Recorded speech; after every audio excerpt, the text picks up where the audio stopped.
A man walked through a dark alley while two men sat on the stairs nearby. One of them said, "Let's go run a hustle," and the other laughed. The main character lived in a studio complex, a 5 pyong or 16.3 square meters rooftop room that was loud and dirty every single day. Holding an instant ramen, he let out a sigh of disappointment because his dinner, once again, was instant ramen.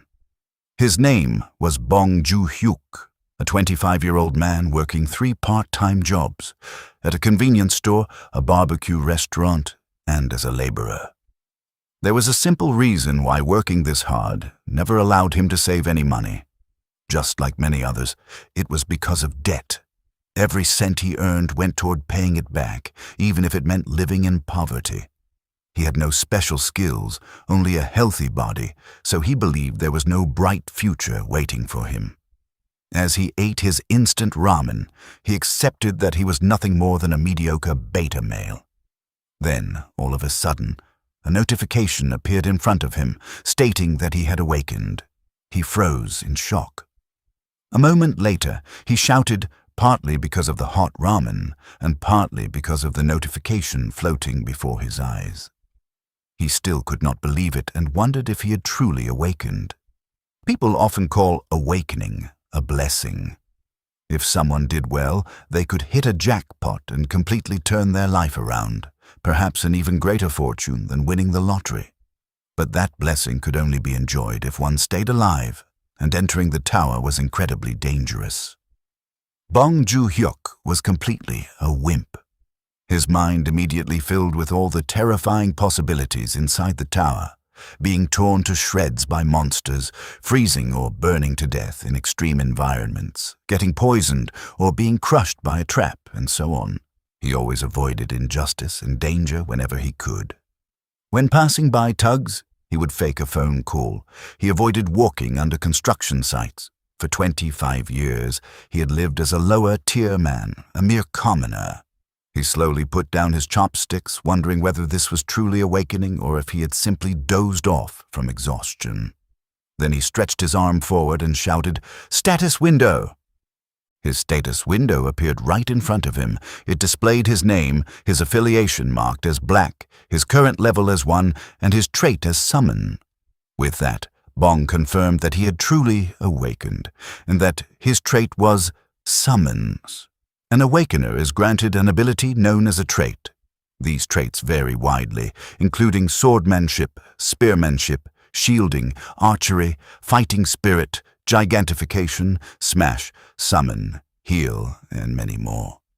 Among them, summon is known for allowing the use of beings such as spirits, phantom beasts, golems, and magic beasts. It is an ability that lets the user utilize specific types of summoned creatures. Bong became curious about what kind of summoner he was. He decided to try using what he imagined would be a cool skill. He shouted, "Skill summon!" Nothing happened. He tried again. Random summon. Still nothing. Then he remembered. Skills cannot be used outside the tower. Player abilities, including skills, are only valid inside the tower and cannot be activated elsewhere. The only exception is the ability to check the system status window. Outside the tower, a player is no different from a normal person. All of this information was common knowledge if one searched the internet, something Bong had completely forgotten. Just as he accepted that skills could not be cast outside the tower, a system message suddenly appeared, stating that it was initiating a random summon. Bong was shocked. A burst of light exploded in front of him, and a red-haired man appeared. He looked exactly like an assassin. Bong stood frozen in confusion. Why was his skill working outside the tower, and why had he summoned a person instead of a typical summoned creature like a spirit or a golem? The red-haired man confirmed that he was indeed a person. Bong's mind was filled with questions. Why had his skill worked outside the tower, and why had he summoned a human? Before he could ask anything, the red-haired man sniffed the air. He had caught the scent of Bong's ramen.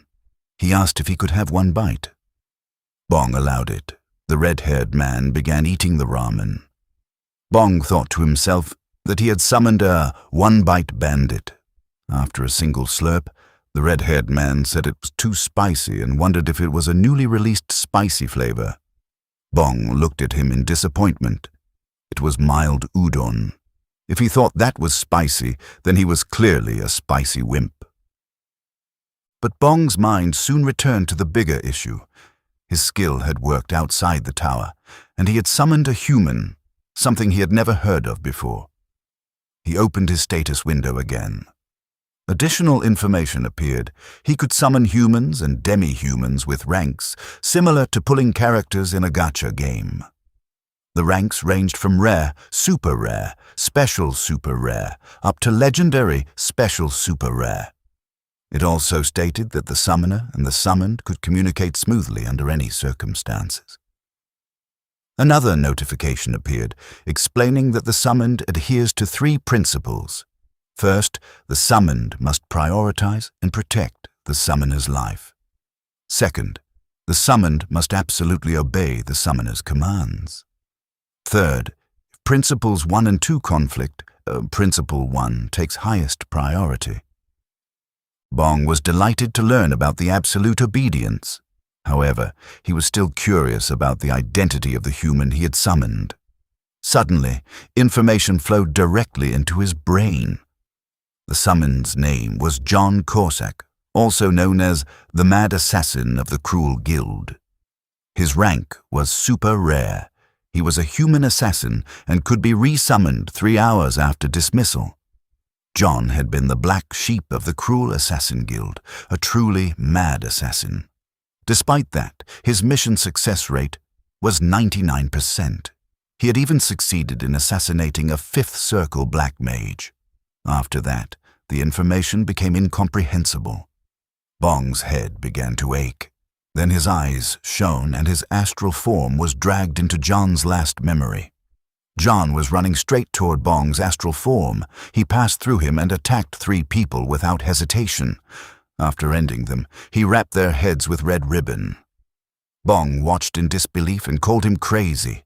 It looked as if he was wrapping the heads as gifts.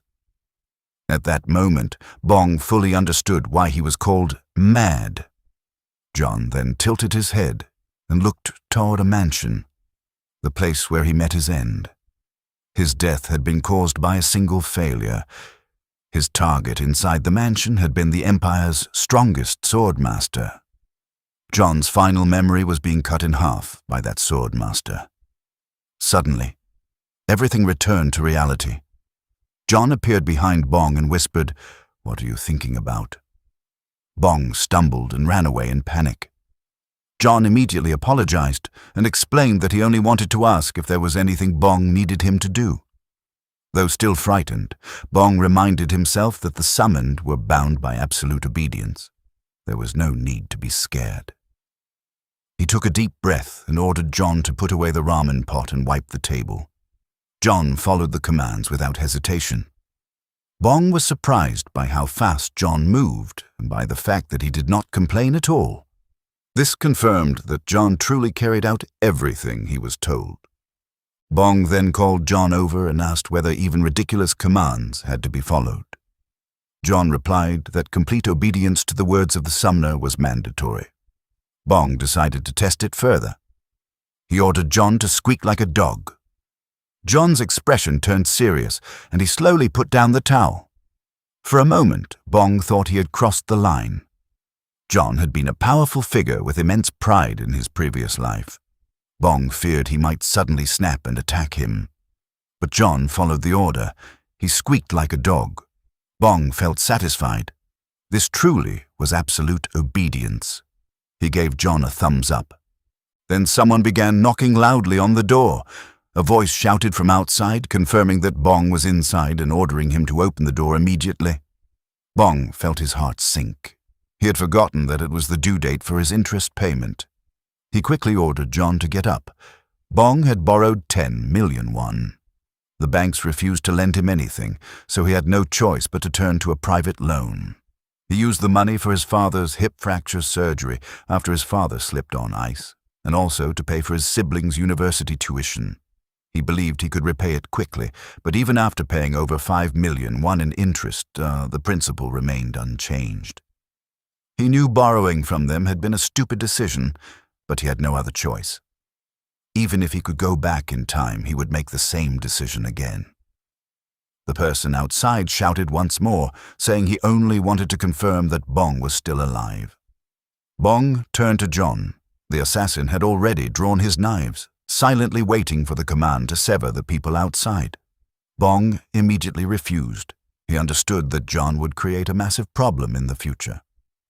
Bong pushed John toward the bathroom and ordered him to hide, keep his mouth shut and not move an inch or make a sound. John calmly asked if he was still allowed to breathe. Bong told him yes. After that, Bong opened the door. A thug wearing a golden necklace stood there. He said he was glad Bong was safe, as he had been worried when the interest payment had not come in that day. Bong nervously apologized and admitted that he had forgotten. He quickly proceeded to transfer the payment. The thug then told Bong not to overdo it. If money became too tight, he suggested that Bong sell his organs and get comfortable living with just one kidney. Another man standing outside added, "Doesn't he have a younger sibling, boss?" The boss nodded and said a sibling would be fine, since younger ones fetch a higher price. Bong felt fury rising inside him. The man with the golden necklace suddenly narrowed his eyes and asked what was with Bong's expression. It looked as if he was about to strike him. Bong forced out a laugh and said there was no way he would ever dare to do that. The thugs finally left, warning Bong to be careful, unless he wanted to disappear without a trace. Once they were gone, John stepped out of the bathroom. Bong felt a strange sense of pride at how well John had hidden himself. John calmly explained that he had only followed the order given to him. Bong suddenly felt exhausted. After working 2 part-time jobs, experiencing his awakening, summoning a human, and dealing with debt collectors, all in one day, his body and mind were drained. He wondered if he truly needed to climb the tower to repay his debt. The money would be great, but someone like him climbing the tower, it felt impossible. He was afraid. John then asked what they should do next. Bong did not know either. He asked John if he wanted to go back, offering to use summon dismissal on him. John raised his hand and asked if he could watch some TV, since it had been a long time since he had seen one. Bong found it strange that his summon knew about TV and even ramen, but he saw no reason to refuse. So he agreed. John thanked him and began watching free episodes of a drama, while Bong lay down on his bed to rest. As he watched John from the corner of his eye, Bong realized something. Even though John was a summoned entity, it did not feel bad having someone beside him. It was oddly comforting. He had been working himself to death alone all this time. Not long after, Bong fell asleep. He woke up around 8. John was nowhere to be seen. Bong assumed he had been dismissed. The manifestation period was only 6 hours. He vaguely remembered that a system window might have appeared while he was half asleep. He then stood up, and Bong muttered that, awakened or not, he still had to get ready for work. As he brushed his teeth, breaking news suddenly played on the TV. He listened absent-mindedly at first. The report was about the office of an illegal private loan agency called Smile Cash. A grotesque murder had occurred there. The name sounded familiar to him. The news anchor continued. There were 3 victims, all found decapitated. Then came the final detail. All the victims' heads had been decorated with red ribbons. Bong's toothbrush slipped from his hand and hit the floor. He froze in shock. The image from John's last memory flashed through his mind, the red ribbons wrapped neatly around severed heads. A chill ran down his spine. Bong realized, with horror, that his summon was a complete psycho. Some photos from the Smile Cash crime scene quickly spread online, and they were horrifying. Bong looked through all of them. His hands trembled as his inner voice kept screaming over and over, "We're screwed." After seeing the images, he became certain that the one responsible was the person he had summoned, John Corsack. While standing at the cash register in the convenience store where he worked, Bong stared blankly at his phone. A customer approached and asked him to ring up the items. For a moment, Bong hallucinated. He saw severed heads wrapped in red ribbons instead of the products on the counter. He gasped and stepped back in fear. Then everything returned to normal. The customer looked at him with concern and asked if he was okay. Bong quickly apologized and scanned the items without saying another word. On his way home, he admitted to himself that he could not work properly in his current state. He decided to take a break from all his part-time jobs the next day. As he walked, a heavy question weighed on him. Were those men dead because of him? That night, inside his small studio complex, Bong stared at the catalog description of his first summon. It clearly stated that John was a mad assassin. Even though he knew John could not harm him, he still felt uneasy. He decided to summon John Corsack again. Before the designated summon could proceed, a system notification appeared. It informed him that he needed to leave a satisfaction rating by assigning a star rating. Bong finally understood why there was a satisfaction rating in the catalog. He raised his middle finger in the air and muttered that he had only told John to watch TV, yet John had gone out and committed unsolicited bloodshed. He wanted to give him 1 star for being utterly impudent. However, he could not bring himself to be that heartless. His mother worked as a rental water purifier coordinator, so he knew how painful a low satisfaction rating could be. Even if there were complaints, he still could not give a 1-star rating. That was a beta male's star rating system, he told himself. In the end, he gave John 3 stars. The system then proceeded with the summon. John appeared instantly, saluted, and declared, "Loyalty, it's a pleasure to see you again." He even thanked Bong for the 3-star rating and promised to work harder. Bong stared at him. John looked so innocent that it was hard to imagine someone like him assassinating 3 people. After a moment, Bong asked directly whether he had truly killed the men who came to his place the other day. John acknowledged it proudly. He said he had done it right before he was reverse summoned. Bong stepped back in shock. It was real.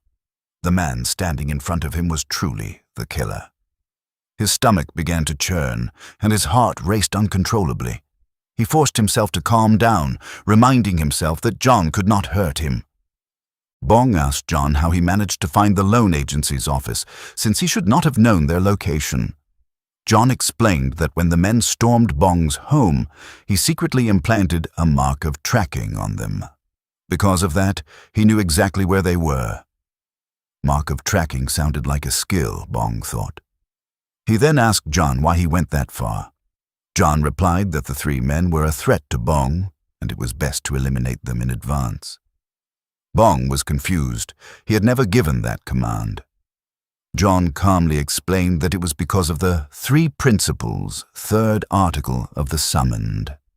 He said it was still absolute obedience, but it could be overridden if the summoner was in danger. Bong gave an example. If he, the summoner, ordered John to kill him, would John disobey? John answered that he would. That was correct. Bong argued that there had been no actual threat. It was simply John's independent judgment. But John insisted that Article 3 was broadly interpreted. In his view, those men were a risk factor who would eventually threaten the summoner's life. Therefore, eliminating them was reasonable. Bong interrupted him and called him a psycho. Then he quickly stopped himself and apologized. John did not mind. He said he had been called that many times before. Still, Bong could not accept John's way of thinking. His judgment could be extremely dangerous. For example, if they were walking down a crowded street and accidentally bumped into some gangster-looking man, that person might threaten Bong, saying, "You want to die? I'll gouge your eyes out." It would just be a threat, nothing more. But according to John's judgment, it would not end there. Bong muttered to himself, imagining what John might do in that situation. Suddenly, John knelt down and apologized. Bong was startled and told him to get up. He explained that murder was not something John should do for his sake. It could put him in an even worse situation. John reassured him that no one would ever find out. Bong asked him to promise he would not do it again. John replied that he could not guarantee that. Bong waited for him to agree properly. He said that if there was already a knife at his throat, that would be different, but killing someone purely based on conjecture was. Before he could finish, John stood up straight, saluted, and shouted, "Yes, sir." He promised to judge situations more carefully. Bong sighed in relief. At least John was responsive. He told John he could go back now, but before being dismissed, John asked something unexpected. Was Bong not going to climb the tower? Bong froze. He knew climbing the tower could change his life, but he was terrified. It was too dangerous. He could die. He asked John if there had been other summoners before him. John confirmed that there had been, and they were truly strong and brave people. Bong felt embarrassed. Some people would use their abilities to save the world, yet he did not even have the courage to risk his own life. He muttered that he was a pathetic coward. But John disagreed. He said Bong was the best summoner. Bong stared at him in confusion. John explained that the greatest virtue of a summoner was to prioritize their own safety. No one knew when death would come, and if a summoner died, the summoned entities would never be able to come out again. That was why John was so obsessed with protecting him. John told Bong not to worry. He would handle all the dirty work. Bong only needed to take care of himself and live a long life. The next day, Bong barely slept. He agonized all night over whether to climb the tower. In the end, he still lacked the courage.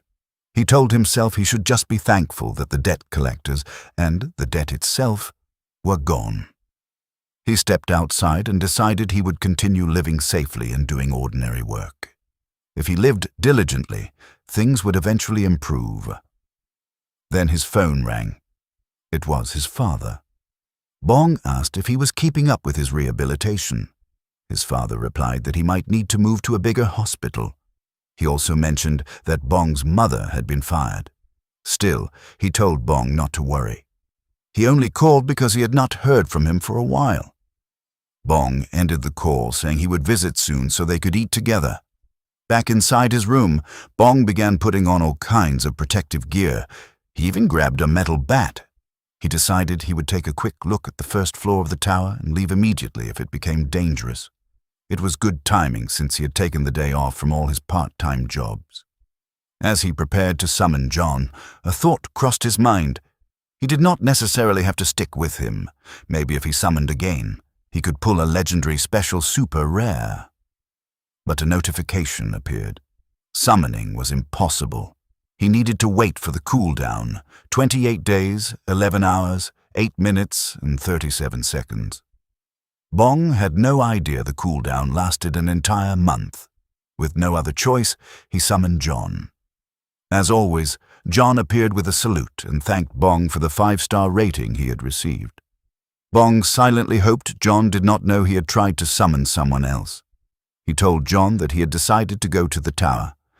John looked pleased and called him brave, then immediately corrected himself, saying he must not be brave. Bong explained that he only planned to take a small look and bail out. John agreed and called him wise. Then John advised him to remove all the crude protective gear he was wearing. Instead, he would serve as the summoner's tool and hunting dog. He assured Bong that he would drive the party comfortably and safely. Bong would not need to lift a single finger. A system notification appeared. "Do you wish to enter the first floor of the Black Tower, Republic of Korea?" They chose to proceed. In an instant, they were teleported. Bong panicked as it felt like he's falling from the sky.